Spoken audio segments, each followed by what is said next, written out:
Hello, and welcome to Abby Lee Wellness, a place for sensitive souls to feel grounded and at ease as you learn everyday tools and insights to live your life most inspired.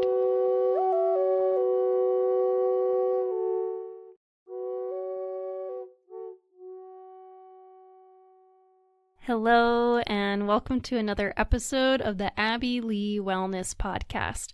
Today's episode is really unique and I think more casual, maybe a little more lighthearted compared to other episodes, yet still very real, authentic, and vulnerable. Because today you get to hear what is similar, well, really, it basically is a live, authentic coaching call with someone who struggles with and avoids conflict. So for all you amazing listeners out there, you get to hear this process of working through how to tell the people in our lives our needs, how to tell people our boundaries, how to gracefully and thoughtfully share with our loved ones about something they did or said that hurt us. And not only how to do it, but to feel good about it while you're doing it. Like, really good about it. To feel good and confident in what you're saying and how you're saying it. So if you struggle with conflict, like many of us, today we go over this easy formula of how to express yourself in conflict in a non-violent way. How to connect and express ourselves with others in a heart-centered way. This is the formula that was never taught to you as a child, and you wonder, why was this not taught in school? Or, damn, I wish my whole family was trained in this so we could talk to each other respectfully. So this is a life saver for those who are sensitive to giving or receiving feedback. Or if you've dealt with trying to express yourself to someone and it just did not go well because maybe the person you gave the feedback to got really triggered and then they said hurtful things to you and now you're wondering, damn, what did I do? Did I say that right? Crap, I was just trying to express something and now I feel like shit. Or because I said something to express myself, now this has turned into this whole other storm of a conflict. And because of this, now you're afraid to speak up in relationships or with your boss or a coworker because you're afraid of getting that negative reaction again. You're avoiding the conflict or the anticipated conflict, and you're now afraid of expressing your needs or feelings or boundaries. Or maybe you've been the one that delivered feedback hurtfully, where you put the other person down, or you said something when you were super dysregulated, or you spoke without thinking, or maybe you aren't conscious of how your words affect others. So what we talk about today will help put those stresses to rest. So I asked my friend Gabby to be on the episode with us today. I've known her since I was 13, and she's also been one of my clients. So I knew Gabby would be perfect for this episode. And I intentionally chose Gabby because she's just so relatable and honest. And as a listener, I just hope you feel comforted by that we're all human and we're all in this together. Because this stuff is a process and it takes time, which you'll really get to hear today. All the thought that goes into expressing ourselves from our heart space. You'll hear 3 relatable examples where you'll learn how to express yourself to a roommate, to a friend, and in a work-related situation. So things that we all deal with on a daily basis. And this last year, I've been really feeling and reflecting on the fact that the people in our lives have a profound impact on us. You have a profound impact on the people you interact with every day. So why not be here to be good to each other? I love you, Gabby. I know it's really vulnerable to do this and to put ourselves out there. So thanks for doing this with me. I know it'll help a lot of people. I have Gabby here with me today. Gabby, want to say hi? Hi. So Gabby and I have known each other for a long time, and you've been one of my clients before too. Do you want to talk about that a little bit, what we did together? Yeah, we've done a lot of different stuff. I mean, it's funny because being your friend is also kind of like being your client at all times, which I don't know if you like or not, but your natural skills translate to friendship. But in a more official capacity, we've worked together on. Most recently, we did a whole meal plan towards the beginning of the year where you essentially helped me come up with, I think, like a full month worth of meals, including breakfast, lunch, and dinner, and snacks, and some other healthy goals. And that was really good. And I loved some of the recipes that I made. It was totally stuff that I normally wouldn't have made on my own. Very healthy and nourishing. And I think just in general, you can help me with your coaching with a lot of really good advice, especially on dealing with confrontation or how to talk to people. Or, I don't know, I'm totally the type of person who, whenever I have a problem, I like to talk about the problem in full to like 10 different people. So a lot of times you're one of the 10 people or the one person because you give good advice and then I'm like, oh, you know what? I should just do that. I think it's called verbal processing is something I find myself doing. Aw, thanks, Gabby.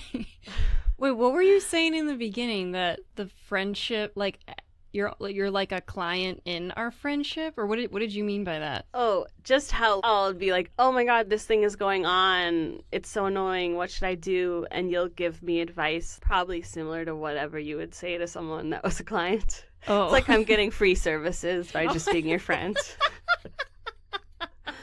This is the first time I'm hearing you say that, so it's funny. Oh, yeah. I have a friend that's a therapist, too, and I'll, like, ask her stuff sometimes, and I'm like, fuck, is this annoying that I'm saying kind of therapist-y stuff? Because I know that you'll be really good at answering, but also people pay you for this, so...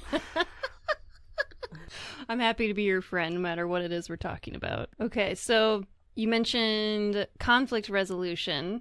So based on what I know about you and things we've talked about, I thought you would be a good person to have on the episode today because there's this conversation formula that I learned when I worked at the wilderness therapy program in Hawaii called Pacific Quest. I was there in 2017 to 2019-ish. And I moved to Hawaii with the intention of gaining skills to help me start my own business. And one of the skills that I learned at this therapy program and can give so much gratitude to this program for is this conversation formula called the OFNR. It's a 4-letter acronym, OFNR.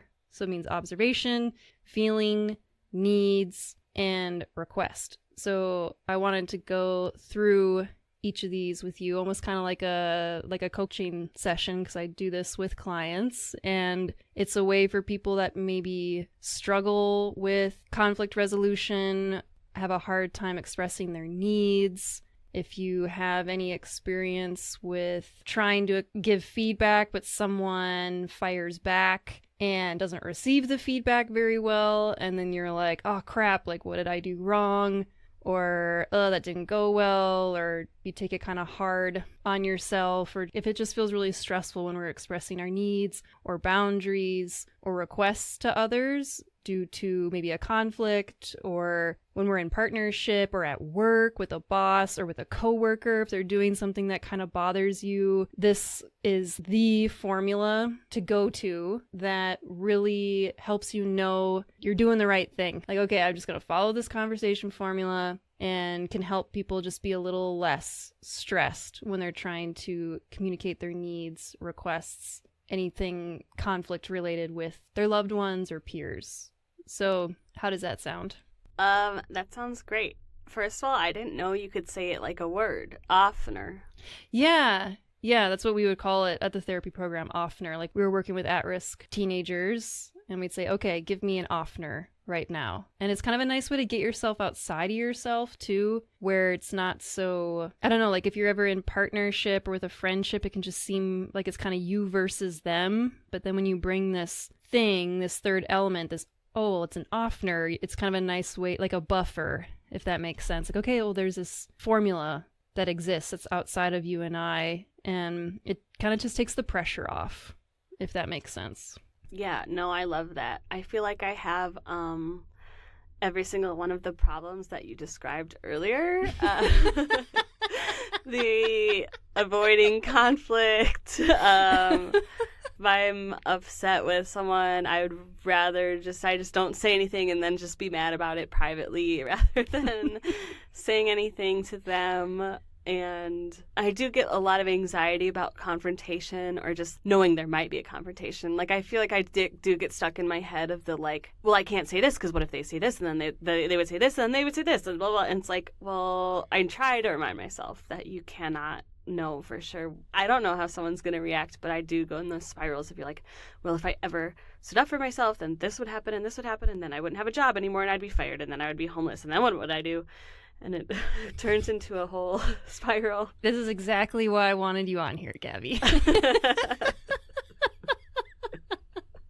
Because I knew you'd be honest about it too. So many people are like this. And I have had my own battles and struggles with it. Mine comes from growing up in an environment where expressing my needs often was not safe, or if I did express anything, it would get fired back at me and I would be made the problem, or I would be called names or blamed. So for years, conflict really stressed me out and I avoided it. And then I learned this formula at the therapy program, and it has honestly changed my life. And when I first learned about it, there was a woman I was working with and she said the same thing. She's like, this has changed my life. And honestly, in the moment, I thought that was kind of funny. I was like, this Offner changed your life? Like, what do you mean? And now, years later, I get it. So yeah, we'll practice that today if you're down. Yeah. Okay, so we're gonna do a little self-assessment. Ooh, okay. So on a scale of 1 to 10, how are you at sharing your honest feelings and opinions with others? I feel like that is one that really depends. I feel like I'm very much hard on my sleeve. I don't have a poker face. Like, I was just at a work thing with my boss and we had to meet with these clients that I really, really don't like. And I even purposely was like, I'm going to try to put a pleasant look on my face for this interaction. And then after the meeting, she was like, wow, you don't have a resting bitch face. You had an active bitch face during that. So I think... What? I've never heard of that, active bitch face. I think she just made it up. She's funny. If she was nice about it, like she wasn't mad or anything. She's like, oh okay. My God, you thought you were like being... I was like, discreet. No, I was trying to make my face look good. And she's like, well, then it was an active bitch face. It wasn't a confrontation. But okay, that's so good. I think in general, I can express my emotions pretty easily, and especially around people I'm comfortable with, obviously. If I'm annoyed about something, probably... I mean, I guess it depends. It's like the external versus internal things. Like, if I'm annoyed because I'm standing in line and someone budges in front of me in line, definitely everyone will know about it, probably for the next few days. But the people in your life, but not that person that cut you off. Not that person, exactly. Okay. So, yeah, I think, a number. I don't know. I want to just say 5. Okay. Somewhere in the middle, because it kind of depends. Somewhere in the middle, yeah. Okay. On a scale of 1 to 10, how often do you let yourself be vulnerable with others? 10 being ultra vulnerable all the time, super open. 1 being very reserved. It freaks me the fuck out to be vulnerable. I am not vulnerable at all. Probably like 2. Okay. On a scale of 1 to 10, how are you at confronting and navigating conflict with others? 10 being super comfortable, I just do it all the time whenever it comes up. 1 being I absolutely avoid it, I never do it. It's really uncomfortable. Oh, probably 2 or 1.5. Okay. 2? So what would you say, what stops you from being vulnerable? Because you said a 2 for the last 2 questions. I feel like, I don't know. Even when you say, are you comfortable showing your true self or your emotions? I would say, oh, yeah, totally. Especially to my friends or sometimes my family. I feel like I would say definitely comfortable. But when you put it as being vulnerable, it just feels different. And I think part of it is a childhood thing. Growing up, I feel like I never, ever remember my family saying I love you to each other. So now someone will say I love you to me, and I'm like, oh, I don't know I can't even take the love. I don't even know how to react. I'm like, okay, you too. I don't know. I feel like it's almost a physical response of, what do I say? I feel like I'm like computer robot. What response is required for love sentiment? And then I kind of just freeze up. And I think, once I had a therapist that was like, oh, you're just afraid to show your true self, but I don't know if it's really that. I guess maybe it is more of a fear of rejection. I feel like a lot of my problems come back to rejection and the hypothetical rejection. I think I also have some issues around control. Like, if I say this, I don't know how they're going to respond, so might as well just not say it. Maybe that's why. Yeah, whoever really knows. Yeah. So it sounds like a few things that maybe partly how you grew up with not really hearing I love you, and then also you mentioned a physical response in your body too that kind of stops you, and then your brain is like, oh, I don't know how to respond to this or what to say. And then also some other elements, maybe some like fear of rejection. Does that sound kind of accurate? Yeah, that sounds right. Thanks for sharing that. Yep. Oh. So then this next question is, I guess maybe it's already been answered, but it's slightly different. So the first one I asked what stops you from being vulnerable, because you said a 2. And then on the other one of how are you at confronting and navigating conflict with others, you said 1.5, 2. So my question would be, what stops you from expressing conflict or working through conflict with people? Well, I feel like I'm getting a little better as life goes on and you get older and you have less fucks to give. So there's a little bit of that, of just realizing like, oh, none of this matters and it's all pretend. I feel like if I know there's going to be conflict, especially like, say, I don't know, there was a fight and then it's like, okay, let's talk about what happened. If I knew it would be tense, I definitely get a physical response to that, which feel like the physical response to just me trying to be vulnerable is more of like a choked up standstill, like, I just don't know, like, I don't know what to say, and my brain goes empty. But confrontation is more like hot. It just feels hot in my body, and it just feels like my stomach's on fire, and just like, oh no. And I feel like I also just have this feeling when it comes to a lot of confrontation, or not even like a mad type of confrontation, but just I want to say something to this person that's a little uncomfy. But then I feel like I talk myself out of it because it's like, well, is it really that big of a deal? Like, I've just been doing it this way and it hasn't been that bad, so why even say anything? Because how big of a deal is it versus is it worth it to do the confrontation? And of course you don't want to do it anyway, so then it is kind of easy to talk yourself out of it, of like, oh, how big of a deal is it to even say something? And I can just keep doing what I'm doing and keep things how they are.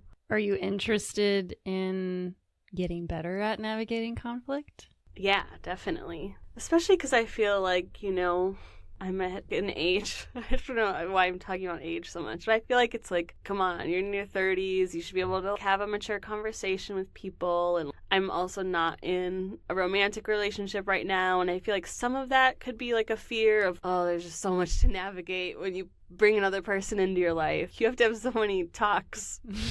So true. Yeah, this one comes up a ton for me in partnership. This has been like gold for partnership. Oh yeah, I bet, because I feel like, it just feels so good just being alone, and then you never have to talk to anyone about anything serious. Yeah, nobody's holding you accountable for anything. You just do whatever the fuck you want. Okay, so we're going to first also just thank you. You're being, to me, this is like very vulnerable. The things you're sharing, it's just, it's super honest, and you're saying a lot of things that I feel like people will be too scared to say. It's just very human and very real and very honest. So thank you. Oh, good. Well, probably because it's you. Oh, Okay, so just to break down the formula. So the first one, we do an observation. So we state what we saw. And we do this by providing just the facts.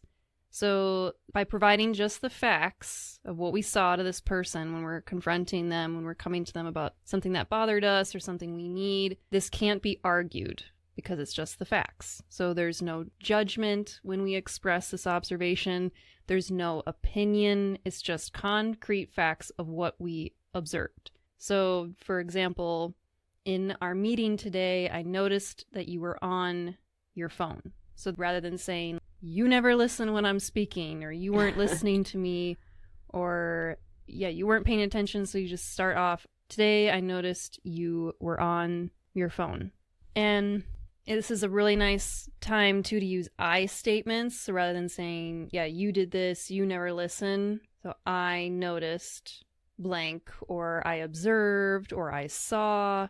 So if you can take a moment, I'm thinking, maybe we'll do a couple if you're down, and like a couple scenarios. And should we start with something lighter, or just kind of jump into something you've avoided, or something that's a little deeper? Let's start with a light one. Okay. Nice and easy. Yeah. We'll work our way up. Okay, cool. So what is like a little scenario you can think of in your life? It could be with a stranger maybe, or someone from the past that you never confronted or said anything to. What's kind of maybe one of the first thing that pops into mind of a conflict or a moment when you had those thoughts in your head of, oh, should I say something to them? No, is it really worth it to say something to them? What would be an example? Okay, here's one I can think of from the past that's not very serious, but that I never ended up saying anything about, because it was one of those where it's like, well, it wasn't that big of a deal, I don't know.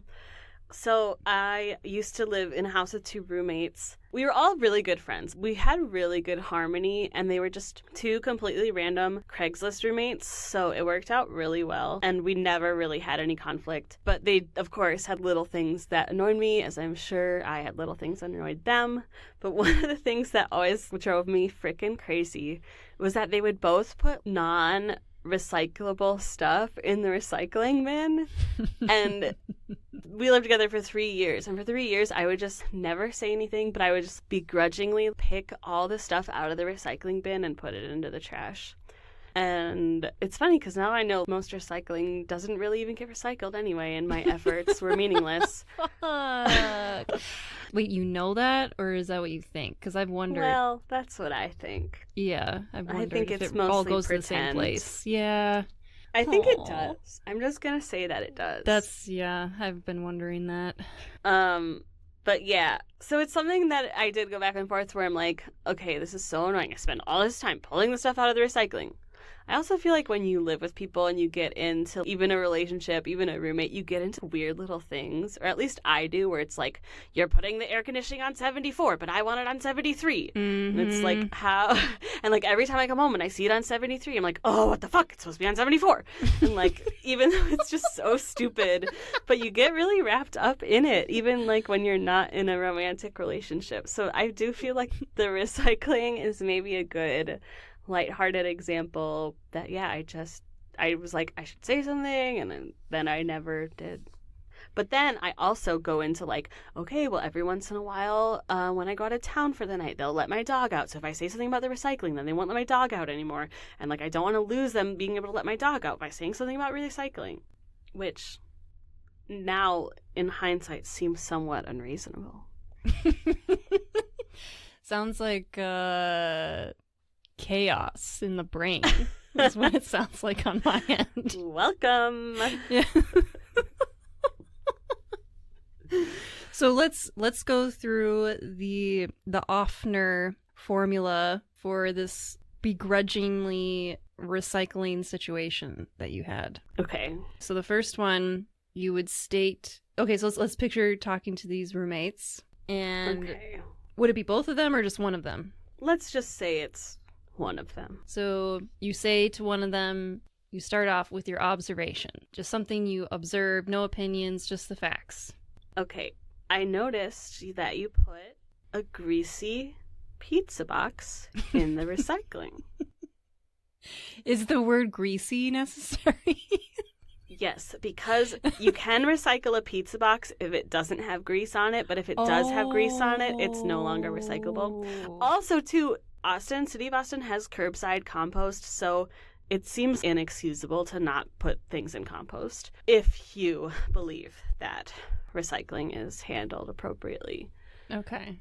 So I noticed that you put a greasy pizza box in the recycling bin. Recycling. So, yeah, we used an I statement. We didn't say, you always do this. That's another thing, too, to not use extremes. Like, you always put a pizza box in the garbage, or you never do this. Kind of, yeah, just noticing that one time. Or if it has happened several times, saying sometimes.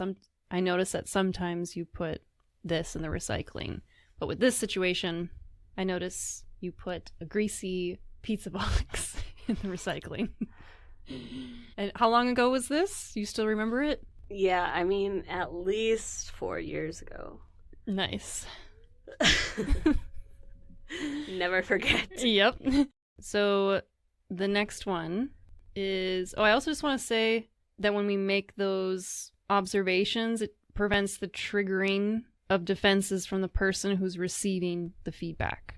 Because that's something I have a hard time with, is when people aren't good at receiving feedback and then they might fire something back at you. And when I'm planning in my head ahead of time, I'm like, I am using just the facts. And that's not my problem that they fired back. Because then I might take it on and be like, oh no, like, did I say something wrong? Or so yeah, when we're saying the facts, we're safe. So yeah, if you use the I statements, don't use extremes, and you can then have full confidence that this is the tried and true nonviolent communication technique used by thousands of people, and it's super helpful. So yeah, if you just struggle with confidence or navigating conflict or just communication in general, it's just nice to just be like, I used the formula.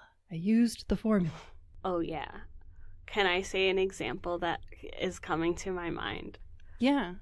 This is from over 15 years ago, but I feel like I still think about it sometimes. A guy I was dating and living with at the time. I mean, I feel like this is man 101, stereotype man, not to be that way. But he would put the dishes right in the sink, right next to the dishwasher. And I was like, okay, everyone does it. I swear, it's like a man thing. Not to stereotype men too much, but they just like don't see the dishwasher. Is that what it is? Because I asked him, because we used to not have a dishwasher and he would do the dishes. Then all of a sudden we had a dishwasher when we moved to Missoula, and then he would just set it in the sink. And I was like, what? So do you just not... I thought the issue was that he doesn't like the dishwasher. Oh. And I tried asking, but I didn't get a very direct answer. I feel like they like literally don't notice it or something. I don't think it's intentional. I think it's because it's like it would take under 4 more seconds. It's 2 inches away from where you're setting the dish. Yeah. But I feel like with this person, I finally was like, okay, I'm going to say something. And I was like, I did not use the method, but I was like, hey, can you put your dishes? And I was like 22, so I'm sure this wasn't, poised. But I was like, hey, instead of the counter, can you put your dishes just right in the dishwasher? And without a pause, immediately he goes, yeah, and can you stop unplugging my laptop? I was like, whoa. Like, it's the perfect example of, okay, this is completely unrelated. And I guess that was on your mind for a while. Because it was just, okay. Yep. I have been in that same situation. It's like, whoa, okay. Ooh. All right. So then we move on to the feeling. Yes. So, it's when we get a little vulnerable. So we say how we feel based on the observation we just expressed. So again, we use I statements, so I feel blank. And where I see subtle mistakes, when I practice this with clients, they might say, I feel like. So then that turns into a judgment. Because someone might say, I feel like you're doing this, but that's not an actual feeling. So, yeah, or even saying like, I feel like you aren't present. I feel like you're judging me. Or you made me feel. So this is an opportunity where we take total ownership of our own feelings, which can be vulnerable. So with continuing on the example I used earlier, so today in the meeting, I saw you were on your phone. When I see this, I feel hurt. or when I see this, I feel disappointed, or I feel frustrated, or I feel upset. So what is your I feel statement? Okay, now it's weird thinking back on it because it's like, man, I was like so passionate about recycling at the time. It's weird to think of it in this context. Like, how did the lack of recycling make me feel? Yeah. Where it does you seem think stupid. It's not stupid. Well, yeah, I guess probably the best way, because it's like, oh man, I had a feeling about recycling. But probably the best way.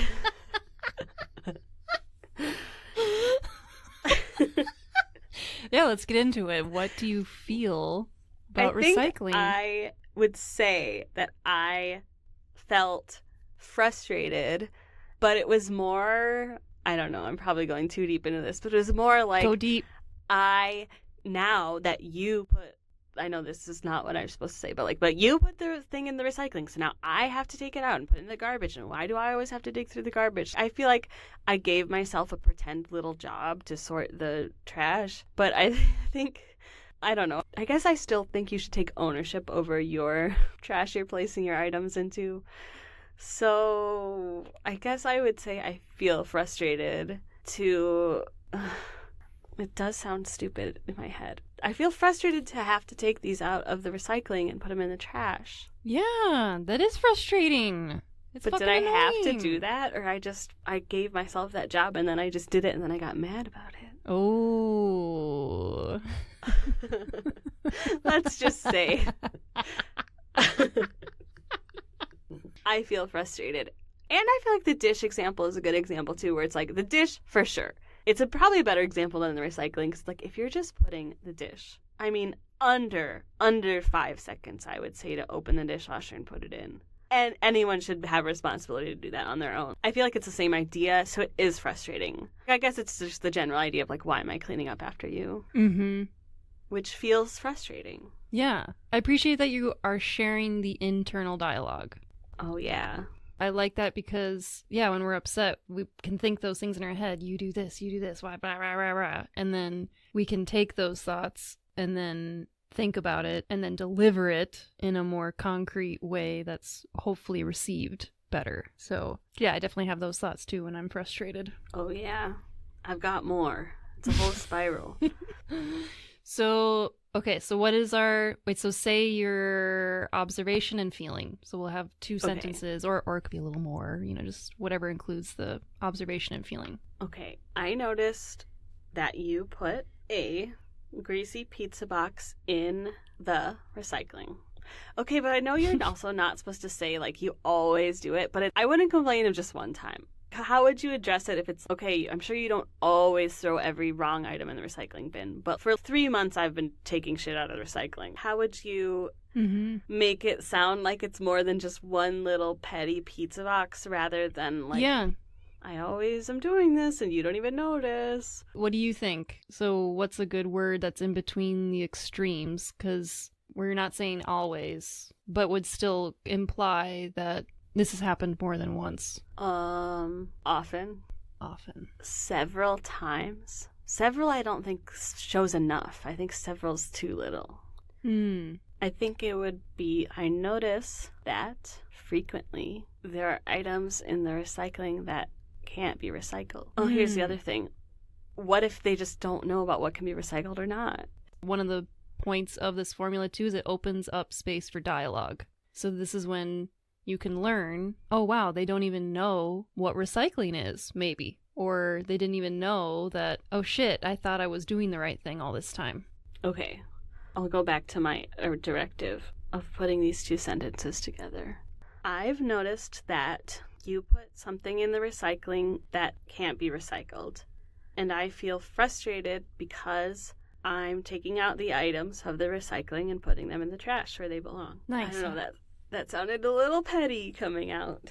Yeah, it can be uncomfortable expressing your needs sometimes, I think. Whew. Aw. So you didn't use a word of often or several or sometimes, did you? Say it one more time. I think that time I made it more general. Yeah. Okay, now I keep forgetting. Fuck. Should I say several? No, because I actually was thinking, in my mind, what I thought was, there are times. Because something about saying several, I don't know, there's like an energy of passive aggressiveness behind that, I feel. I don't know. I just feel like I notice there are times when, to me, just sounds really safe. I feel like several does kind of quantify it, like as if you were like 4 single times you did this. Yeah, like, oh, you're keeping tabs on me? Yeah, like, because that's not fun. I have a list of the 4 times that you did this wrong. Yeah. Yeah, okay. I like what you said. I noticed there are times when there are things in the recycling bin that aren't supposed to be there, and I feel frustrated. Should I say because, or is it just, and I feel frustrated about that? I think it's kind of nice. Maybe sometimes it won't sound good, but I feel like in this sentence it does. Let's try it. I think that makes you even more vulnerable, because the next thing is a need, where we identify the underlying need or value that's driving your feelings. So sometimes the because kind of rolls into that need, but so we'll see. Let's try it. Let's try the because if that feels good. Okay. Should I start from the beginning? Yeah, start from the beginning. I've noticed that there are times when there are things in the recycling that shouldn't be there. I feel frustrated about this because I don't know if you know this or not, but I have been taking the items out of the recycling and putting them in the trash every time I see it. Can I offer some feedback? Yes. I wouldn't say I don't know if you know this, but... Oh, does that sound mean? I try to stay away from buts, and it could... I know you don't mean it this way, because I know you, but it could be... I just said but. If someone is insecure or hasn't received feedback very often, they might take that as... It could be a little arrogant, or... I don't know if you know this, but... You know what I mean? Like, I mean, it's all tone. Yeah. I don't know if you know this or not, but I've been... Like, it's... What's the word I'm looking for? Like, diminishing? I don't know if you know this or not, but I know that I've been doing this. I don't know. That is funny because I hear it when you say it, but when I was saying it, I feel like in my head, it was already like trying to anticipate their response of being like, well, I didn't even know that you were doing that. Like, how would I possibly have known? Yeah. So I feel like I'm already on the defensive of like what they're going to say next when I'm doing what I'm saying. Yeah. That's why the formula, you just stick. So this is what we're doing, and this is just the I feel. So we're just saying our feelings. Okay. Yeah. So, and it could be a because, or maybe it just is simpler to drop it and not do the because yet. Yeah, let's do without the because. Okay, I feel frustrated. I feel frustrated when I see things, or I don't even have to do it. It's just I feel frustrated, right? Yeah. Like I feel frustrated. I've noticed there's times when there's things in recycling that shouldn't be there. I'm going to be even more nitpicky. I try to stay away from should've, would've, could've's. So again, because that's an opinion in the observation. Oh, yeah. So I've noticed there's times when there's things in the recycling that need to go in the trash. Oh, that's good. Okay. What do you think of that? Let's see if I can remember it. Okay, so I've noticed that there are things at times in the recycling that need to go in the trash. Mm-hmm. And I feel frustrated about this. Yeah, I love it. Simple. Especially when it's hard. Stick to simple. Yeah. Okay, cool. How do you feel about that? Good. It's easy. Yeah. In my head. In your head. Yeah. This is why good to practice. So next in the offner, so we did observation, feeling, and now a need. So this is where we identify the underlying need or value that's driving your feelings. And this is where we could add the because. So an example of those underlying needs are a need for safety or respect or understanding. So like the example I used where today I noticed you were on your phone during the meeting. I feel sad when I see you on your phone during the meeting because I need to feel heard or I need to feel respected during the meetings. So I've noticed there's times when there's things in the recycling that need to be in the trash, and I feel frustrated about this because I need... Well, I feel like this is a trick because it seems like the need is also a feeling. It's funny to hear you say it because I think in my head I was like, I need the planet to survive. But it's not really that kind of need. It's more like I think when you said respected, that felt right to me. Like, I need to feel respected. Like, yeah, it's disrespectful that, I mean, this is how you feel on the inside. Like, it's disrespectful that you expect me to just clean up after you. Like, who am I? So I feel like I resonated more with respected. I need to feel respected in my home. That's what I was thinking in my head, in this household. Because I felt like, yeah, maybe there needed to be a little extra something.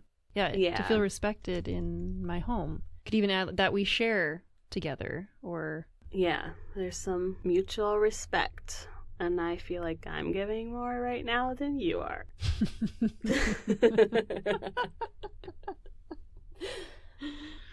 Or the need could even be to be really soft, if we want to be soft and extra caring. Like, I feel frustrated about this because I care about, I mean, this wouldn't be you, this is just another example, because I care about harmony in our household together, and I want to work with you and be flourishing roommates, or whatever the word is. Sometimes adding in, like, really engaging our empathy when we're saying that need or expressing our feeling, just rather than push them away, kind of let them know, hey, I feel this way because I want us to be closer. I want this to work. I value this. So just as an example, something about like adding in, like, in my home or in our home is a nice inclusive language, I think. Yeah. And I think the harmony is part of it too. But I don't know, then I go into like, and I'm creating harmony by confronting you about this. Don't overthink it. I should get that as a tattoo. Don't overthink it? Yeah, just on my arm. Get it in another language so that you have to try to read it all the time. You start overthinking what it says. Yeah.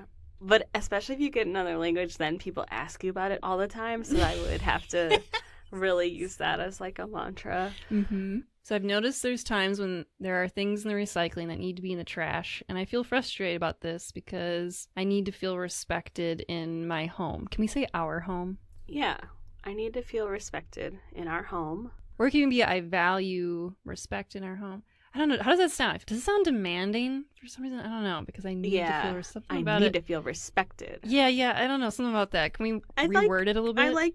It's important to me. Yeah. And I feel like it could be a combination of to feel respect and harmony together since we both live here. Yeah, I like that. Okay, so then the final step, we made it through the first three, is the request. So the final step is you make a clear request of the other person that is connected to your need. So this request should be specific and concrete rather than vague or general. And requests are not a demand. We make a request in a way that elicits compassion from the person we're saying our request to. And the request is positive. So we say what we want rather than say what we don't want. So, for example, is it possible for you to be present during the meeting and check your phone once we've stepped out of the meeting? Rather than, can you not be on your phone during the meeting? That would be like a negative request. So like the other one gives a positive, clear, I'm asking, I saw you on your phone, and do you think it's possible to check your phone after each meeting? Okay. Something like that. So it would be, can you please be more careful when you're throwing stuff away? Question mark. I don't know, because can you be more careful? Because what does that mean, being more careful? It feels a little vague to me, because someone's careful might be different than you're careful. Okay, maybe it's, can you please check if something can be recycled before you put it in the recycling?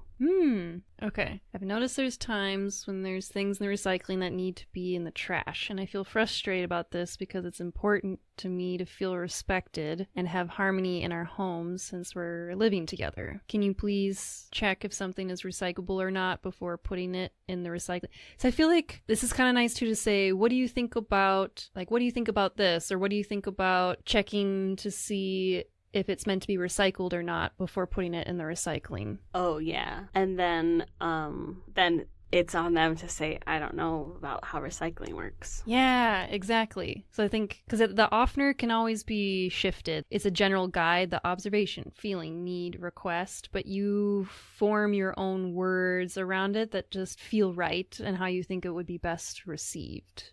So, yeah, you don't need to say, I request, or my request maybe is that this. would sound good, yeah, in some settings. But I'm just picturing like talking to your roommate about recycling, you know? It's just like, yeah, what do you think about checking if Dear something... sir, I request that you put all items where they're appropriate. You know, actually, maybe that would help lighten things up. Yeah. You know, maybe it would. I do like picturing just, oh, hey, we're both home in the kitchen at the same time. Like, hey, I noticed this. What do you think about just checking if it can be recycled before you put it in there? Mm-hmm. Yeah, I like the casual. Okay. Do you want to try You gotta it? send it to me. I'm gonna text it to him right after this. Yeah, I know this was 4 years ago. And gotta I've get been this really off my reflecting. chest. And I had this coaching call, and it just was really profound. You're probably still doing it. Yeah. And Because I didn't give you the offner. So yeah, I could have improved his life 3 years ago by saying this. that's true. Okay, I have noticed that... Okay, I need to start over. Sorry. You got this. You got this. Hey! I've noticed that at times there are items in the recycling bin that can't be recycled. I feel frustrated when I see this because I need to be respected in this home that we share together. What do you think about checking if something can be recycled before putting it in recycling? Nice job. How was that? What do you think? I don't know. It feels a little weird. What feels weird about it? I just picturing myself actually saying it, and I'm like, oh, it's uncomfy. Mm-hmm. How do you think they would receive it? Actually, this person was really, really nice, and I actually think he would take it really well. Nice. Like, I actually do think was a very sweet boy. I think he would be like, oh, huh. Like, I think he would mostly be like, oh, I didn't know that could be recycled. Probably. And be like, oh, Yeah. okay. I actually think picturing this now that I'm saying it all and picturing this person's face, it would be like, oh, okay. Like, not even... After all of that. Yeah. And that's why it's awesome to keep practicing it. Because it's just like, oh, cool, yeah, okay. Yeah, sure. You didn't even know what recycling was. Wow, okay, great. Cool. Glad I worried about this for 4 years. Exactly. And that's why it's nice, too, because we might have impulses in our mind where we judge them. Oh, you're doing this, or you're not doing this, or blah, blah, blah, blah. And this just makes us slow down and create this beautiful formula and dialogue and helps be honest without criticism or blame. It just really opens the empathy. Yeah. Yeah. It's not like, clearly, you idiot, don't know what can be recycled or not. Exactly. Might be thinking it, though. Yeah, definitely. So, cool. Nice job. Thanks. Yeah. What do you think of trying another scenario? Let's do it. Hopefully, now I know how to do it faster. Yeah. So, should we go a layer deeper? Yeah. What's the first thing that comes to your mind in your life that you're avoiding telling someone? Well, a little deeper, like a little more serious than like taking out the recycling, but not necessarily like as interpersonal as maybe you're looking for. But one thing I struggle a lot with is in my business that I run outside of my full-time job. I have to supervise staff, and I find that really hard because a lot of it is like, I don't know, would that be a good example?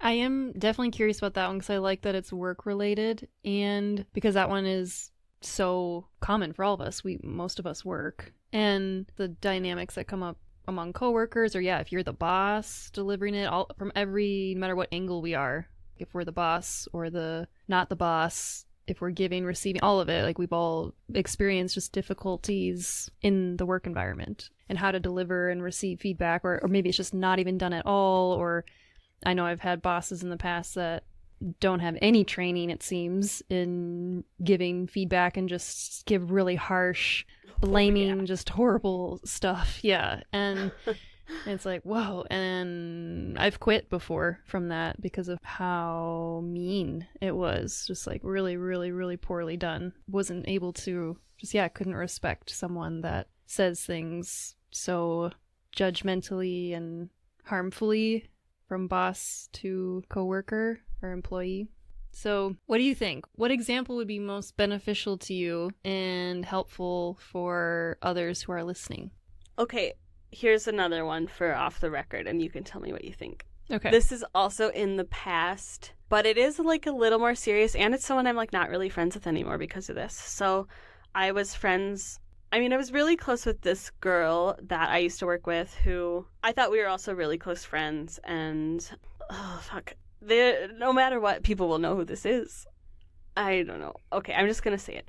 So we were really good friends when we really used to work together, and we were both really involved in improv community, and we both worked together, and like we were both the funny one at work, blah, blah, blah. But I feel like, she was like jealous of me, but I know this is a judgment, but I just feel like she would always put me down in subtle ways. For example, one time, we were like all in a meeting or something, and I said something and everyone laughed, and like a random other coworker was like, "Oh my God, Gabby, that was so funny. You were so funny." And then this person turned to me and in front of everyone was like, "Yeah, so funny. Oh my God, you're like so funny. You're like the funniest person in the office. Everyone knows how you are funny." And it was very clearly like I could tell it was coming from a place of insecurity, but it was still like, geez, that like really fucking hurt my feelings. And you did that in front of everyone. And I don't know, we're not really friends anymore. But it wasn't just that. It was always little subtle things. And that was probably like the biggest thing. But that was also several years ago. I think that could be a nice one to address. Even if it's happened several years ago, it might happen again now. And it's nice to reflect and practice it if you think could be relevant. Yeah, so I feel like it comes up and it's more, we can work through it, but I feel like it is kind of harder to explain. Like, oh, I noticed in a meeting you said something in a really sarcastic tone, and I don't know, like, what is the offense, really? Mm-hmm. Well, maybe that's why it's kind of nice to work through it, to even pause and be like, okay, why do I feel this way? And maybe what were they going through? So maybe it's not clear at first, and we can talk through a nice formula sentence, a few sentences that would feel good for both parties. You want to try that? Yeah, let's try that. And then I feel like, it probably is something that'll come up at some point in your life again, that someone you're close to says something to you that kind of surprises you, and it's like, oh, that actually really hurt my feelings. Yeah. And what the fuck? Yeah. Okay, let's try it. Okay, so what's the first one? O for observe. Mm-hmm. So I noticed in that meeting that I'm already saying like you. Let's just try it, yeah. Okay. I noticed in that meeting that you said something to me that seemed sarcastic or ingenuine. In this case, it was like very obviously not meant to be genuine. Obviously, you weren't saying like, you are really funny, I agree with this person. It was definitely a sarcastic comment. Okay, so saying sarcastic or ingenuine, I think, are technically judgments, even if they might be true. Yeah. So I wonder if we need to make this one longer than a sentence, where it's like, I noticed in the meeting today, I said something and the other coworkers said, "Wow, Gabby, that was really funny." And then I heard you say the same thing in a tone that was louder, and I interpreted it as sarcastic or something like that. Yeah. I see how that's definitely more factual. Mm-hmm. But it feels a little clunky. It feels a little like... Let's work with it. Okay, so I noticed that today in the meeting, after I said a joke and someone said, "Gabby, that was so funny," you said the same thing, but in a tone that felt to me to be rude, or I don't know, insincere. I feel like this one is hard, because it's like, it was so obviously meant to be insincere, but it does seem judgmental if you're like, hey, you were obviously being mean to me, but... Yeah. I think it's good to leave out the rude or insincere thing because... Okay, what did you say? Oh, go ahead. Earlier I said something along the lines of, when I heard you say that, I interpreted it as sarcastic. Oh, yes. Okay. Yes. And it's even nice to say, like, oh, I don't know if this is accurate, or I apologize if this is a judgment. I interpreted this as sarcastic, if we want to put that in there. Yeah. That's factual. I interpreted it as sarcastic. Because you're not saying you are sarcastic, you're being disingenuine, you're being insincere. I interpreted it as sarcastic. Yes. Okay. So, okay, I noticed that earlier in the meeting, when I said a joke and someone commented that it was funny, that I heard you repeat that it was funny, but in kind of a tone that I interpreted to be sarcastic. Let's leave out the but. Oh, shut up. I know. Sorry. Okay. You literally could just make it 2 sentences and take out that but. I don't even remember where I put it. But I interpreted it as.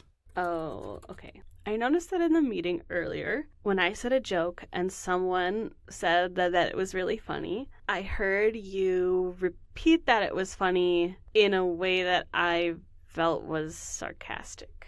How about instead of in a way, you say and? Like, and I felt the tone was sarcastic. Yeah, and I interpreted it. Rather, because then it's kind of like you, I don't know, somehow that just takes it off of blaming the other person. Oh, okay, yeah. So I heard you repeat that it was funny, and I interpreted it as being sarcastic. Yeah. Okay. What do you think? I feel like that's good and more simple than what I was saying before. And now, should we do the feeling? Yes. So how we feel based on this observation we just expressed. Oh, it does feel really vulnerable to just say... I know. That hurts my feelings. I felt hurt when I heard that. Yeah. I felt really hurt when I heard that. Yeah. I think that's just it. Yeah. So in my mind, I'm thinking you got to be a real asshole if you're going to not accept that. I get it, though. Feedback can be hard. Yeah. But if you came to me... Yeah. I'm just picturing you saying that, like, when we're vulnerable, I don't know, it just melts my heart. If you were to come to me and you're like, Abby, I felt really hurt by that, I'd be like, oh my God, Gabby, I am so sorry. Yeah, I think you're right. Like, I think even if you were kind of an asshole, you would be like, oh. Yeah, even an asshole wow. might be like, whoa, yeah. Nice. Okay, we got him. Yeah, fuck yeah. I'm telling you, vulnerability is pretty cool. So now, what's next? OF. N. Identify the underlying need or value that's driving your feelings. I mean, is it respected? Or is that too base? I feel like it is. Like, I need to feel respected because we're in a friendship. And I don't know. I need to feel love from my friends. Oh my gosh, Gabby, that's exactly what was in my mind. I feel like that sounds a little needy, though. No. Oh, wow. That was literally like on the super forefront of my mind. And then you just said it because it brought me back to the very beginning of the conversation when you talked about how your family hasn't really said, I love you. And so it's hard for you. Mm-hmm. And then now you're being really vulnerable and saying your feelings. And that, to me, that just is like, it's really the deeper thing behind it all. Is how I feel. I just think it's beautiful. I don't think it's needy. It is true. It's, yeah. I do think it is beautiful. I think when I say it, I mean, maybe to me this is because of my hang-up, so I feel like it's like, love me. You must love me to be my friend. Which is kind of true. Like, why are we friends then? Okay, I'll go with it. I need to feel love from my friends. Aww. You could even share, if you want, your hardships with that. If this is a friend and you value them and you have safety in the relationship, it can be a nice time too to even bring up that, like, I need to feel love for my friends, and it's hard for me to say that. I didn't hear that much growing up, or I'm just adding more vulnerability in there. Yeah. if you want, can be really, I don't know, just softens the situation, I think. Yeah, I think so. I need to feel love from my friends, and it's even hard for me to tell you that. Yeah. Definitely include that. Okay. How you doing? Good. Okay. So now should we move on to the request? Yeah. It does seem like another one that's hard to come up with a request because it does feel like it'll be like, so can you not do things like that anymore? Right. Can you not be a bitch in the meeting? I mean, that was like pretty fucked up. Come on. Yeah. Like, come on. Well, all right, let's try it. What do you think? Making it positive. Okay. Can Clear. I request that you only be nice to me. Aww. From now on. I request that you, I don't know, I feel like I keep coming back to don't do that. I request that you have something nice to say or don't say anything at all. I feel like this one feels a little bit like no matter what I come up with, it seems like a demand. Like, only say nice things about me seems like a demand, or if you're really feeling that way, keep it to yourself, please. Seems like a demand. Because it's like, what's the alternative to can you not do that? It's like, okay, we don't want can you not do that, so can you do blank, but they all feel like you better only say nice things about me or else I'm gonna be mad at you. Can you laugh at my jokes next time and not be a bitch? They're objectively funny, says multiple people. Can you? Or maybe, I don't know, should it be can you? Maybe the can you thing is weird. Maybe not. What do you think about not saying that? What do you think about supporting me in the future? Or yeah, what do you think about helping me feel supported? Yeah. What do you think about helping me feel supported? I think maybe we need to be more specific, 'cause it's kind of vague again. Yeah. Because then I'm like trying to go back to like, okay, my feeling was hurt and I want you to make me feel not hurt. So this one's hard. Haven't you ever had to say this to someone? Let me think about it. That you're just generally hurt about something. Yeah, like that hurt my feelings. I'm trying to wonder, maybe I didn't even make a... Maybe if you're hurt, it can just be an often.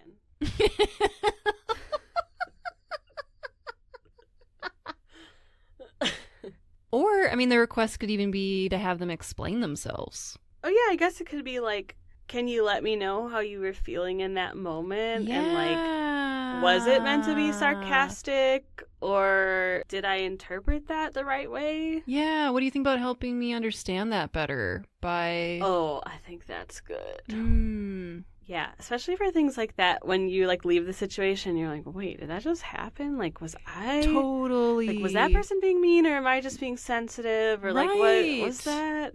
Yep. So, okay, I like that as an R. What do you think about explaining how you were feeling in that moment and helping me understand it a little better? Yeah, cool. Is this what... You said that you weren't friends anymore. Was it because of this? Pretty much. I mean, I feel like this wasn't like the big falling out. I mean, we stayed working together for a while. I feel like we see each other and we're like, hey, kind of friends. But at this point, I feel like we were like pretty close. So, you know, it's not like we like completely broke up and it was like, fuck you, fuck you. It was more just like, whoa. Like, I mean, I never said anything. So I feel like it was like, Jesus, I thought we were fucking friends. So like, oh, what the fuck? Yeah, it was more like, oh. And then I feel like I kind of backed away from the situation, or maybe we mutually kind of separated apart a little more. I feel like there was always this tone of competition almost, but I don't feel like it was coming from me. Like maybe I inadvertently was putting out like, haha, I'm funnier than you. But I feel like it just got weird. It's like, I feel like you're always, I'm funnier than you. And like, guess what? I have this show coming up and like, blah, blah, blah. Like, so I feel like all of our interactions got weird. So this was kind of then maybe a tipping point? Yeah. And it's one of those moments that does make you think about it. Like, I mean, I kind of already said this, but you like leave and you're like, whoa, okay, what? That was, I thought we were friends, but that seemed not good. Should we say it from the top? Okay, yes. I noticed that in the meeting earlier, I told a joke and someone said that it was really funny. I heard you repeat that it was funny, but not but. And I interpreted your tone as being sarcastic. I felt really hurt when I heard that, and I need to feel love from my friends, and it's even hard for me to tell you that. What do you think about helping me understand how you were feeling in that moment? Aw, that was so fucking good. You think so? Yeah, what do you think? Good. I feel like it does feel really concise. Definitely, this is something like, okay, if this were to come up again and I have this toolkit, I feel like I could not just walk up to someone and say this. Like, I would have to write it out and, like, practice. Because otherwise, I would do my thing where I just, like, but blah, blah, and maybe you were feeling this way, and I don't know. But anyway, it just, like, turns into this, like, weird rambling thing. Yeah. But I feel like it does simplify it. And then when you see it simplified, you're like, oh, that's not. I mean, it's 4 sentences. It's a little uncomfortable, but it's not like you have to put that much into it. It doesn't have to be like, I went home and cried, and then I was like, what the fuck? And then, it's just right. can be very much like... They don't need to know all that. Yeah. And that's a good point, too, is that maybe for some people you write it, or like I've done that where it's in a note. Oh. If I'm in a partnership, we've talked about that. Like, how do you best receive feedback? Do you want me to say it verbally to you, or is it easier for you to digest it when I write it down? Because I'm a big writer. I love, like, text messages. I express myself really well. And for some people, they would be like, fuck that, a text? Yeah. And other people, for me, I think it can be really nice if that's already set up, where I know, like, in partnership, the text works because then it, like, maybe creates space, too. Like, they receive it when they're, like, I'm at home and they're out or something, and that could be nice, too. Or maybe for some people that doesn't work. Or, like, yeah, with a friend, oh, there's something I want to say. Is it okay if I send a message to you later? Or can I write a letter to you? Or if it works better for you to say it in person. So it can just, it can be done in any way based on the unique relationship. And wow. So you're telling me I can just text this stuff? This is great news. This actually is going to be life-changing. Yeah. I mean, what do you think? Do you think it can be texted? Yeah. I think you can break up with someone on text. I think, like, it's a modern way of talking to each other. I know not everyone agrees with that, but it's like, well, if you're going to do it, you're going to do it. I feel like it's very, like, no, if you're doing something serious, it must be in person. I don't really subscribe to that, but I feel like for something like this, it seems like it should be, but I think you're right, especially depending on the situation. Mm-hmm. And I'm not opposed to being like, hey, I have something that I feel like is going to be really hard to say. I wrote it down. Can I just read it to you without you interrupting me? Yeah. Or, without, like, can I just read the whole thing and then we can talk about it? Mm-hmm. I feel like I could definitely handle something like that. I love that. Yeah, there's a lot of different ways to do it. Because I guess the only bad thing with text is you don't know the tone they're going to read it in their head. Totally. And then it's like this whole thing that you've thought out so much to be like very neutral. It's like, well, I noticed earlier in the meeting. Like, yeah. Or maybe it would be a voice memo, too. Oh, yeah, good point. That could be good, too, because then your tone is in there.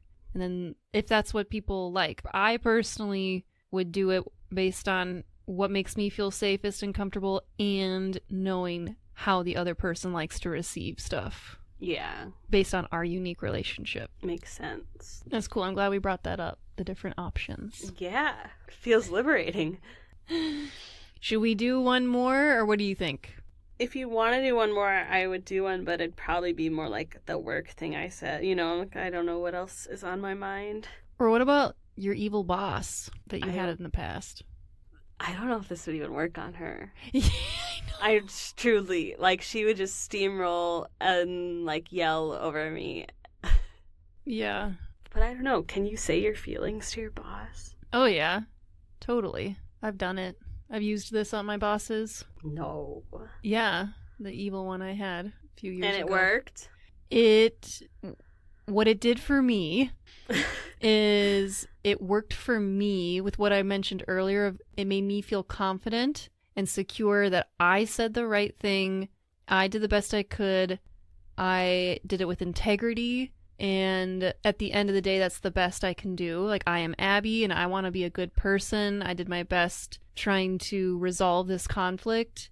and because no, it was not received well. And she put me down and called me names and started twisting it into all these things. And so in that situation, I gave it my best. And yes, it was stressful, and I was able to walk away, and I felt at peace with it, which is remarkable. I didn't get tied up in her manipulation and maybe even narcissism, to say that word. I don't know what she was, but narcissistic tendencies. Yeah. Narcissistic. Let's say she had narcissistic tendencies. And yeah, so because that was really, really hard, and this was the worst boss I've ever had in my entire life. So and I planned it out in my head for days and told the other staff. They were like cheering me on, and like I was like the advocate, like Abby's gonna say something. And I did it in private, presented it to her after like meditating all morning, and then I had to walk away and be like, what the fuck just happened? And that's when I was like, I felt confident. Actually, I felt incredible after. I felt like on top of the world, even though this person just spun it around, and when I was younger, maybe I would have gotten wrapped up in that, or if I didn't use the formula, if I would have just like, said something, I totally would have been like, fuck, did I say something wrong? Or gosh, did I blah, blah, blah, whatever, go in my mind and blame myself. And I haven't thought about this in a while. Like, I'm just remembering like how relieved I felt. I was like, oh my gosh, I expressed myself in the most elegant, compassionate, non-judgmental way. And maybe one day she'll reflect on that. And I know that I was not a bad person for saying that, even though she tried to make me out to be one. No, that's interesting, because I was going to ask, okay, what if you do it and then they do just fire back a defensive thing? Mm-hmm. Like, okay, then what's the next set of letters to deal with that? Yeah, right? It could be like a whole tree, and it's like, if R, receptive, move on to this. If D, defensive, move on to this. That would be awesome. You just keep going down the line. Yeah. For me, it's like, okay, I'm going to not engage. Yeah. I think that's good. Power dynamic. Because I think for me, it's like, oh, I like this because it's like 4 steps. Here's exactly what you do. And then it's like, oh, wait, but they can just respond however they want in the world. Mm-hmm. And then it's like, oh, wait, well, now it's what I do. Yeah. I did the thing exactly right, but I guess you're right. And like, I put a lot of thought into this. I did the best I could, and that's how they're going to react. That's how they're going to react. Exactly. And you can just let it go and walk away feeling good about it. Yeah. When you said that to your boss, what did you say was your feeling? Oh, man. Okay. What did I say? So this was a few years ago. I think I said I feel judged. Oh. And it was something that seemed super silly. Like, she would make these really judgmental, weird-looking faces at you if you requested anything. I mean, this is the most lighthearted example of the stuff she did. But yeah, if I would just say anything to her, and I talked about it with other staff too, it was the same. You ask for something that you need in the workplace in order to have the job even function properly. And she would look with her eyebrows super, like, crinkle the forehead, with the eyebrows like coming together, and with her eyes really big, and look at you and be like, what? And so just like, so I think I said, or maybe I said, when I see that I feel stupid and judged, something along those lines. Oh, wow. And it was like a silly one. It definitely seemed really silly to tell a boss that they make a really fucking funny face that makes you feel stupid all the time whenever you talk to them. Like, hey, have you seen your face? Yeah, it's like, do you know your face looks like that? That's true. Maybe she didn't even know. And that was what I thought. But and obviously it was just so clear. Like, you are like literally looking at me like I'm a dumbass. You are giving me that look of like, are you fucking kidding me? Kind of look. So. Hey, could you control your face? Yeah, exactly. I'm not feeling good about what I'm seeing there. I'm glad you asked about that. That was really empowering for me. Because that same thing, I felt like this is absolutely ridiculous. And at the same time, it's actually a really big deal. it made the work environment extremely stressful for a lot of people. And that was the most lighthearted thing I could think of to address her with, just because there were way bigger things that were going on that were really bad. And so that was the one that I chose that seemed like a way to try to open the door. Oh, wow. Yeah. And even like you think about that and it's like, not that you're going in with like a strategy, but it's like maybe if you were a little more aware of this, like you would be more aware of how you're treating the staff in general. Yeah. And I do think that's good. Even in our examples, when I'm not face to face with the people, like it feels stressful, but I feel like I can tell, like even with thinking about like my previous roommate, like, oh yeah, I can picture him right now. And like, I mean, I never know, but I'm like, I think he would just be like, oh, okay. Like I feel like even just saying it now just feels like, oh, weight lifted. Yeah. And I think it's nice to do it for people in our past, or even to someone if it's a situation in the present that you haven't done yet, or maybe if you know you're never going to address it, but it's something that has waited on you for a long time, that you've been storing in your mind for years, to write it out and burn it. Oh, yeah. Yeah, even writing out my example ones feels good. Like, oh. Yeah. Feels good to just have it like, oh, yeah, I just wrote it out. I'm like, ooh. Nice. Okay. So what is another example that you're thinking of that would be relevant and helpful to yourself and maybe people listening? Okay. Should I do a work one? I think that sounded good. Yeah. Okay. Well, I feel like the work one, and this is something I struggle with a lot, and maybe it would be good because it's more like you're not doing your work kind of thing. So outside of my full-time job, I have another job. That's my business that, I'm responsible for. It's my business. It's kind of like a passion project, and it's event-based. So out of an entire year, there's 20 events that take place, and I have staff for that I have a hard time managing. Not because they're unmanageable, but I feel like that, this is my business, so obviously I care about it a lot, and I want things to go really well. And then I have staff that come on that, as of right now, all my staff are incredible. I love them. But it's hard for me to manage people in this way because it's like you're working something that's only, 20 times a year. They also have full-time jobs, and sometimes we only have one event a month. So it's like you're only showing up for one shift a month. From my perspective, it's hard to get a buy-in on that level. So sometimes I'm frustrated where it's like, dude, I'm paying you. Why can't you just fucking do your job? That sounds a little too mean, but it's more like, on one hand, I hired you to do this and I'm paying you money. So it's not just like I'm asking you for a favor. Like, I hired you for these expectations and I am paying you money. But then on the other hand, I feel like I have a hard time giving feedback because it's like, well, this is only like one time a month. And like, how can I expect them to be as invested in this as I am? Because of course they wouldn't be. And like, why should I even bother saying any feedback? Because it's like, yeah, then they could just quit. Like, why?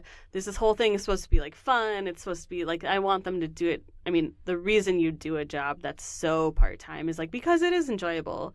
And then when it gets to the point where it's like, oh, well, you're doing this wrong, or like you're not doing this, I feel like they're gonna be like, oh, well, this sucks now. When, I don't know, I feel like in general, I go back and forth on this. So obviously, I am in charge and I'm paying you to do something. And most of the time when I should be giving feedback and I'm not doing it, it's because someone's not doing something.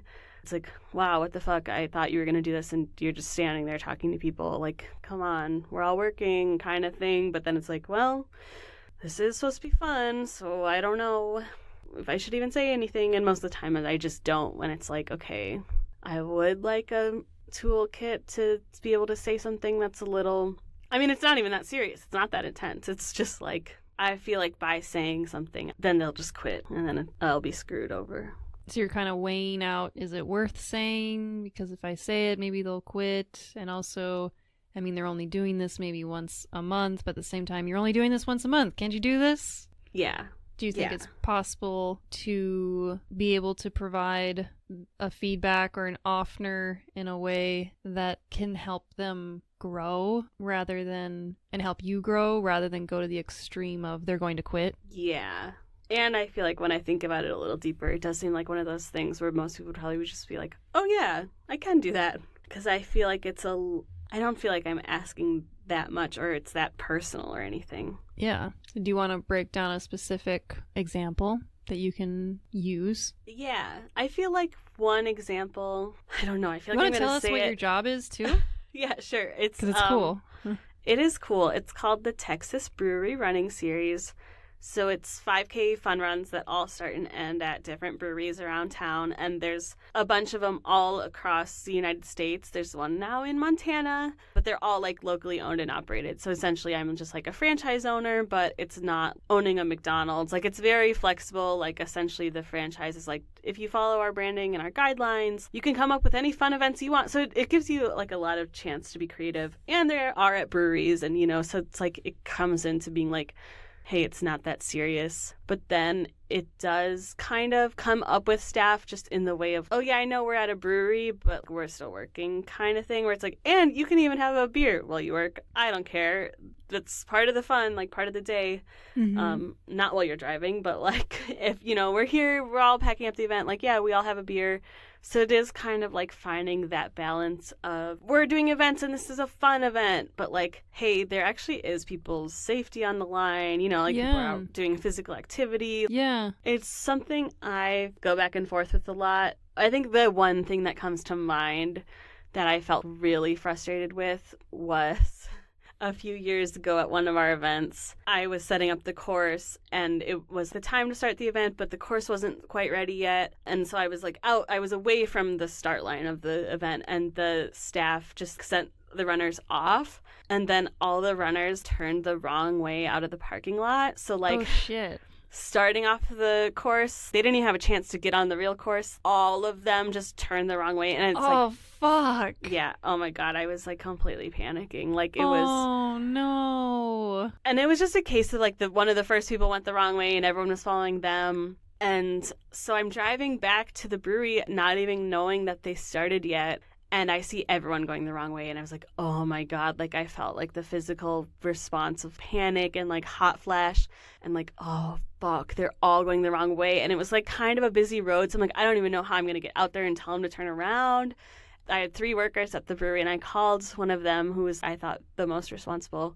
And I was like, hey, what's going on? Like, I just saw all the runners. They're all going the wrong way. And it was just a very casual, like, oh, huh, yeah, all of us were inside. None of us really saw the way they were going. And it was like, what? Like, why am I paying you to all stand inside and drink beer? It was like one of those, oh my God, like I'm having like the worst moment that's ever happened to me at an event. Not really, but out of the things that can go wrong, it's probably one of the worst at an event like this. But it's like, oh, fuck. And then they're just like, huh, I guess we didn't see him. Oh, well. And it's like, come on. You can't take a little responsibility. And it's not like I wanted them to be like, it's our fault, but you didn't even see him. You don't even like pay attention to what's happening out there. Cool. So I feel like that comes to mind. And yeah.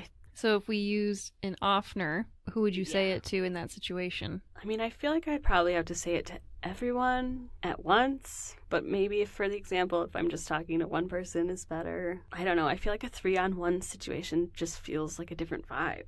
Yeah, I'm kind of curious about that. But maybe it's good. I mean, to start with an observation, it's like, hey, I noticed that everyone ran the opposite way they were supposed to run at the event. Couldn't help but notice that. Fuck.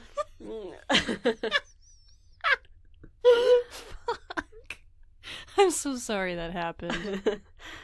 I can see how that would be really startling, though, and like, oh my God, you just planned this whole event and did all these things and hired these people, and then like, we're gonna start off going the wrong way.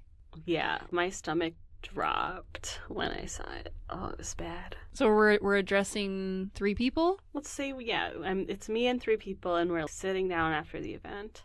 Because it is more like, is it I noticed that they all went the wrong way, or is it I noticed it could be, that how do you want to approach it? You guys didn't notice they went the wrong way. And or I noticed people ran the wrong direction and there wasn't any staff present to notice or something like that. Yeah, I noticed everyone ran the wrong direction and there wasn't any staff to notice. There wasn't anyone out there to tell them turn around. Yeah. I feel like instead of saying everyone, say the runners. The runners ran. Okay, yeah. I noticed that earlier the runners ran the wrong way and there wasn't anyone out there to tell them to turn around. Yeah, that sounds totally factual, doesn't it? Yeah. Yeah. Does that mean yeah? I Or think that means yeah. Okay. I noticed, it's true. There was no one out there to tell him to turn around. At least that's what you guys said. Or you could say I didn't see anyone there. Oh, yeah. I didn't see anyone out there to tell them they were going the wrong way. Yeah. Okay. And then should we do a feeling? Yeah. I feel like actually in the moment I just felt really surprised. Like, what? No.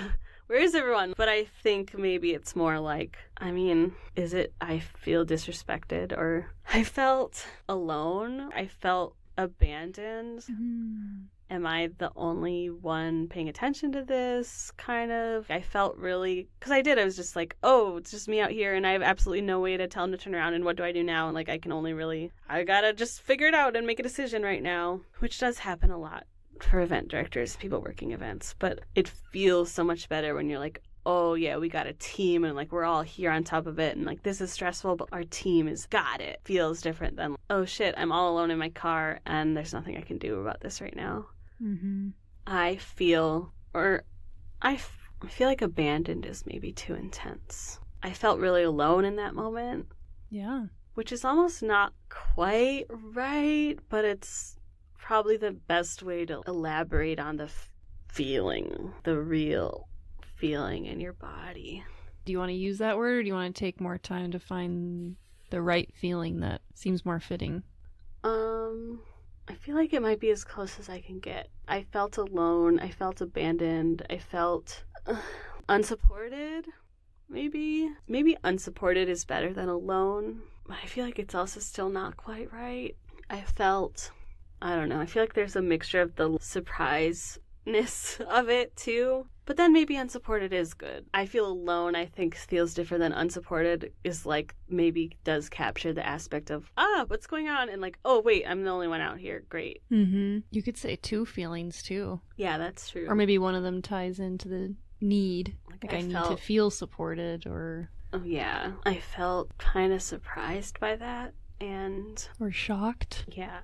I feel like shocked is maybe too aggressive. Okay. I think I'll go with unsupported. You want to give it to us from the top? Yeah. Okay. I noticed earlier that the runners turned the wrong way out of the course. I felt really unsupported in that moment. Is that it? Is that all we have so far? Yeah, I guess. I felt unsupported in that moment. Yeah. I felt unsupported in that moment. Mm-hmm. Sometimes I feel like you do want to imply, hey, this has kind of been ongoing, but I feel like this is like, most of the time you guys are doing a great job. But holy shit, when I saw that, I felt really unsupported. Especially in work things, I feel like you want to be like, hey, we do need to address this one thing, but in general, we love you. But yeah, that's a good point too, that can be added into the offner before you see the observation. I've noticed we've been doing an awesome job and we do so many things. We're holding a lot, and one thing came up today that I noticed that I hope can improve our team, or whatever. Like you can add something like that too, to like, wow, you guys did a really awesome job and I'd love to just address this one thing. I noticed that the runners went the wrong way. Yeah. No, when you say it like that, it does feel more natural and not as scary, big of a deal. Yeah. You guys are all doing such a good job. Overall, we had a pretty good event today. People seemed happy in the end, but I noticed one thing that I feel like we need to talk about, and I noticed... Say and, not but. And I noticed. I don't even realize I'm saying but. I know. Okay, we had a great event today and you guys are doing a great job. And I noticed something that happened that I feel like we need to talk about. I noticed that the runners all went the wrong way at the beginning of the race. And I didn't see anyone outside really directing them or making sure that they went the right way. Nice. And I feel... Oh, right. And or in that moment. That moment, I felt really unsupported. And the need? The need. I feel like in this case, I need to feel supported, obviously, but like, what is it really? I need to feel like we have a good team, or to feel like you care about me, which I feel like maybe is a little too feelings based maybe for work. I don't know, because it's like, okay, I felt unsupported, and then of course your mind jumps to like, wow, they don't even fucking care, which they do. Of course they care, especially in this situation, but I need to feel like you care about this more than just a party kind of vibe. I need to feel like, I guess it has to be what I need, not what they need. I need to feel supported, and I need to feel like the whole team is, I don't know how to say, like ready to go on event day. Your head's in the game kind of feeling. Take it or leave it. A word that's coming up in my mind is secure. Oh. I need to feel secure. Yeah, I feel like that's from really your team. good, actually. Yeah. Yeah, like I need to know feel that they're going to be there. Yeah. Because it is underlying like a thing of... Because you were shocked and you're like, what? Like, it's like the ground being ripped beneath your feet. Yeah, totally. Yeah, I think secure is good. I need to feel secure with the staff and the event.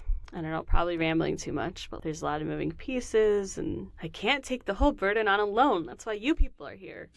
I feel like in a more conversational way. I need to feel secure, and like there's, I don't know. To know. Yeah, I need to know that people are there at the event who are alert. Mm-hmm. Yeah, it's almost both. I need to feel secure. I need to know that the staff at the venue, but it's like you, I need to know that you three are responsible or partially responsible for what happens.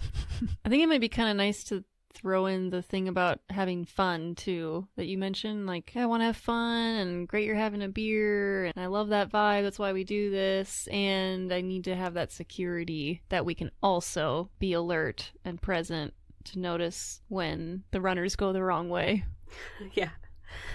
No, I like that. And it's like I know we're all having fun, I want us to all have fun, that's the whole vibe we're going for, and I need to feel secure and feel like everyone's alert and present, especially to major details about the event. Mm-hmm. Or like the word major, I don't know, or just details about some of the bigger details about the event, such as but maybe that could even be in the request of would it be possible for you guys before the event make sure you're familiar with the course loosely. You don't have to memorize the directions, but what do you think about before each event talking through the course and making sure that we all know what way everyone's supposed to go, or generally what way they're supposed to leave and what way they should be coming back? Mm-hmm. Does that address the fact that no one was there though? Oh yeah, true. I guess that's a good point. It's like more specifically like... It's like, yeah, okay, I know which way they're supposed to go, but I ain't looking. Yeah. I knew it. Yeah. Okay, I guess it's more, I know we're all here having a beer and it's fun and it's supposed to be fun, and I need to feel secure with the details of the event, and I need to feel like the staff is alert and aware of what's going on for people's safety and general flow of the event. I request that there be at least one person at the table at all times. Or I'm trying to put it more like, if you want to grab beers, great. One person can get the beers. So, or whatever you're doing, going to the bathroom, getting food, if you want to. It is cool and chill in general. Can I request that one person remain in charge here at all times? And it can rotate who it is. Yeah. And you can say, like, how do you feel about that? What do you guys think about that? Yeah. What do you guys think about that? What do you think? I think that feels really good, actually. And then by the time you get to the last thing, you're like, oh, duh. They're just going to be like, oh, yeah. Mm-hmm. What's wrong with our brains? Right? It's wild. Why do they make everything seem terrible? Oh. Like, talk to a person. You might as well light yourself on fire. Fuck you. You're like, danger, danger, danger. Don't say that to that person. You could be in big trouble. Mm-hmm. Should we say it from the top? Yeah. Okay. Hey, guys. I do think I want to put everyone's doing such a good job. Mm-hmm. We're all having fun. I love how these events have been going. I do feel like we need to address something I noticed today, and I noticed that at the beginning of the run, the runners turned the wrong way on the course, and I didn't see that anyone was outside to point them in the right direction, and I felt really unsupported in that moment and kind of taken aback, and I need to feel secure with all the details of the events and to feel like the staff has a responsibility, and I request that, well, that's a little formal. What do you guys think about designating someone to be the point person at all times, and if you need to take a break, no problem, but just making sure that we know that there's at least one person monitoring the event at all times. How does that sound? I'd be like, yeah, thanks, boss. My bad. Maybe. Okay, yeah, see, I know. And then it's like you say it and you're like, well, that seems pretty reasonable. Mm-hmm. To me. And then, when someone doesn't take it well, then you realize, wow, I mean, maybe there's something in there could have worded maybe a little differently, but overall, I think I gave good feedback, and they maybe need to sit with it a little more. Maybe they have difficulty receiving feedback, or maybe it hit a little wound or something, and overall you can feel good about you got it off your chest, you delivered it in a healthy way, and hopefully it'll add to their growth. Yeah, the only thing you can control is you. Yeah. So now, how does your confidence level feel with handling conflict in the future? I feel pretty good, especially with the easier scenarios that aren't as emotionally vulnerable. Rationally, I know that in a work setting, I've hired people, I'm allowed to say feedback that isn't even mean. Like, I feel like, okay, yeah, I really should just be doing that. Like, come on, suck it up. I still feel a little harder about doing things that are more, like family or friend based, that are like, I feel hurt, but I feel like I have like at least a better groundwork than just like spiraling into my thoughts of being like, oh, what? I guess I just move on with my life and never talk to them again. Yeah, it's not so extreme. Yeah, and I do go there, like, especially like if one little thing happens, I'm like, well, blocking their number and we can't. It's over. It's over. Yeah. My knee-jerk anger reaction is always very definite. Like, okay, well, I was supposed to go to Italy with them in 2 weeks. We already bought the plane tickets, but we just got in a fight, so now we're not going to Italy, and I'm never going to go to Italy again. And it just turns into, in the moment, like, we are done. And then, like, I wake up the next day and it's fine. It's fine. Well, not as fine, but my own mental state isn't like, never talking to you again. Mm-hmm. Well, I think this sounds like it'll be helpful. And thanks for being so open and honest about just sharing everything. This is exactly why I wanted you here, everything you said. And yeah, I think it's just extremely relatable for so many people, for me too. And it's just this beautiful part of the human experience. Yeah, I know. I think it only proves that we've moved too far past the Stone Age, The worst thing that can happen to us is having to have a peaceful verbal talk. That's a for some of us. good point. For some of us, yeah. Yeah. Some people have real problems that are pretty intense. So for those who are listening, if this is something you can benefit from in your life and you'd like to dive a little deeper, bounce some ideas off in a safe space that helps you feel more confident in expressing yourself in intimate relationships, in the work environment with your friends or your family members, then you can sign up on my website at abbyleewellness.com if you're curious about working together. You can also find me on the socials at Abby Lee Wellness. And if this episode has helped you in any way, please hit the 5 stars right now on whichever platform you're enjoying the podcast on. It really helps. And lastly, share this episode with a friend who can benefit from this information. Because like I said in the beginning, we have a profound impact on each other. So why not be here to be a good human? Thanks for being with me on this path, guys. I love you all, and see you next time.